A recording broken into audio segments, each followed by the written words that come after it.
I want to read some passages from the book called The Future of Nutrition by Colin Campbell.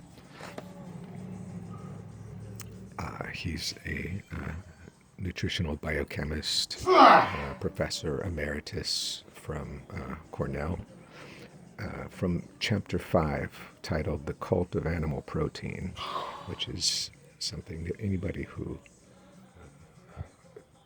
works out is intensely obsessed with protein.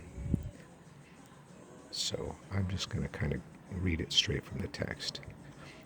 In 1839, researchers discovered that dogs in a laboratory would die if their food was missing a certain vital substance. This was the first discovery of its kind, excluding that of oxygen, and it gave rise to the concept of essential nutrients. Those nutrients that we must consume to maintain health because our bodies cannot make them, e.g. fat, carbohydrates, vitamins, and minerals. So important was this newly discovered substance that it was named protein, from the Greek word proteos, meaning of prime importance, a promising baptism, but minor compared to what would come. Early on, the Dutch organic chemist Gerhard Mulder lived from 1802 to 1880, described protein as unquestionably the most important of all known substances in the organic kingdom. Without it, no life appears possible on our planet. Through the use of protein, the chief phenomena of life are produced. Soon after, Justus von Liebig, the German founder of agricultural chemistry and organic chemistry, described protein as the stuff of life itself. Liebig is arguably the most prodigious biological scientist in all of history. An extraordinary 700 students studied under Liebig at an institution that still bears his name. 4 decades later, his student, Professor Karl von Voigt of Germany, echoed his sentiments when making recommendations for protein consumption. Tremendously influential in his own right, and commonly described as the father of dietetics and nutrition, Voigt recommended a diet with a large amount of protein, substantially more than was justified by his own research. In that research, he observed that 52 grams per day of protein was enough for good health, but he ended up recommending more than twice as much, 118 grams per day, as did 7 of his colleagues, whose recommendations ranged from 100 to 134 grams per day. And when these early nutrition authorities spoke of protein in general, what they really meant was animal protein. Now, if you're feeling generous, you might give these towering authorities the benefit of the doubt. You might speculate that perhaps they never considered the possibility of overconsumption, and so they made what they thought were generous recommendations, hoping that even those consuming less would still get enough. Alternatively, you might call their exaggerated recommendations what they were: unjustified and reckless, if not irresponsible. Regardless, it seems clear that they were swept up in the hype surrounding protein. This is unsurprising, given how hyperbolic much of the early commentary surrounding protein was. One of Voigt's students, Max Rubner, famed for his work on energy metabolism and for coining the word calorie, claimed that protein was the interchange of civilization itself. In another case, documents suggest that an English medical advisor in India named Major McFay favored men of the Bengali tribe over other indigenous peoples because they consumed the most protein. Those who consumed less protein were described as being of an effeminate nature.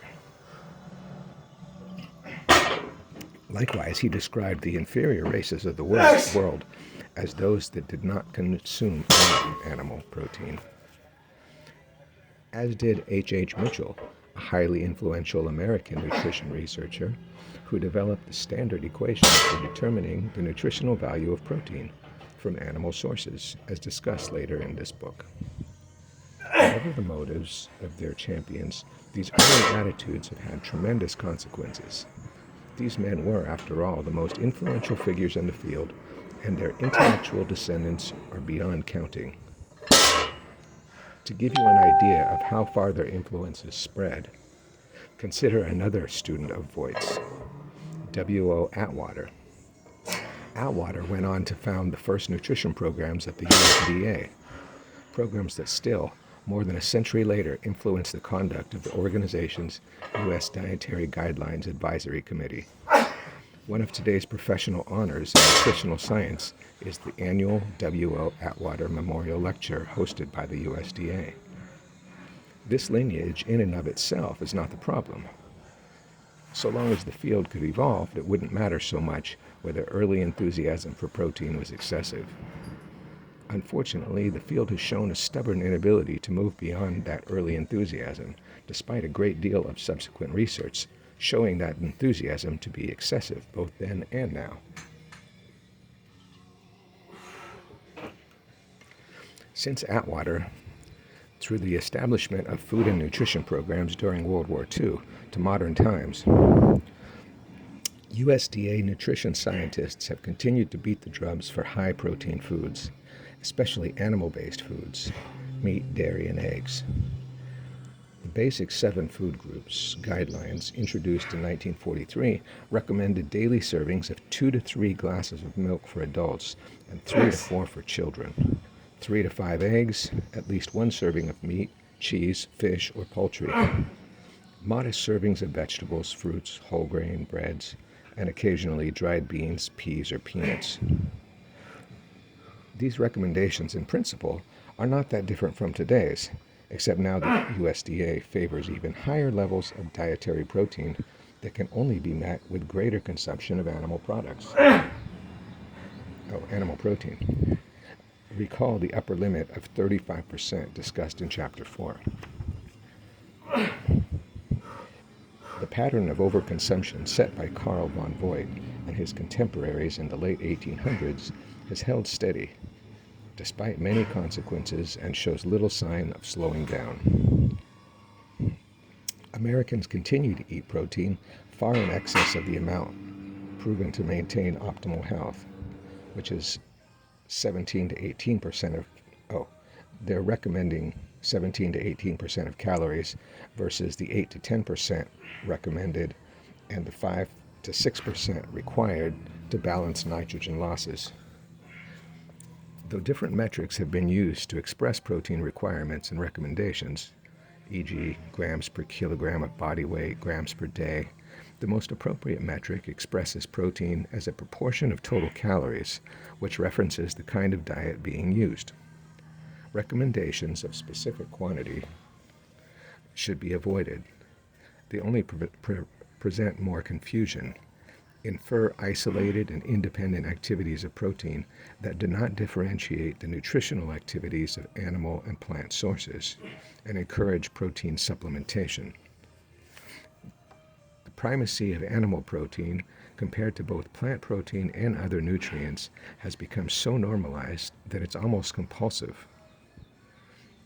It is never far from our minds, whether conscious or subconscious. This is why nearly everyone on a plant-based diet has been questioned about where they get their protein, rather than their vitamin B12 or any other nutrient of note. Protein is king, and animal protein is the noblest king of all.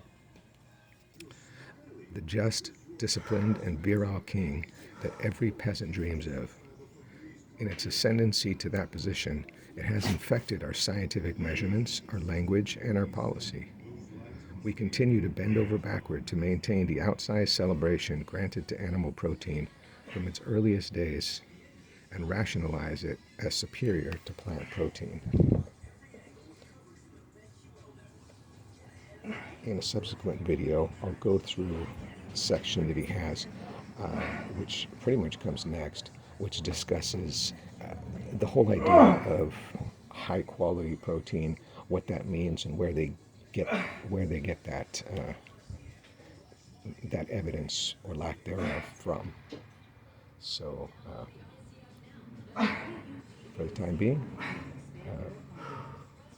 if you hear some of the stuff and you want to know more, I highly recommend reading any of Dr. Campbell's books, and I will put a citation in the description of this video.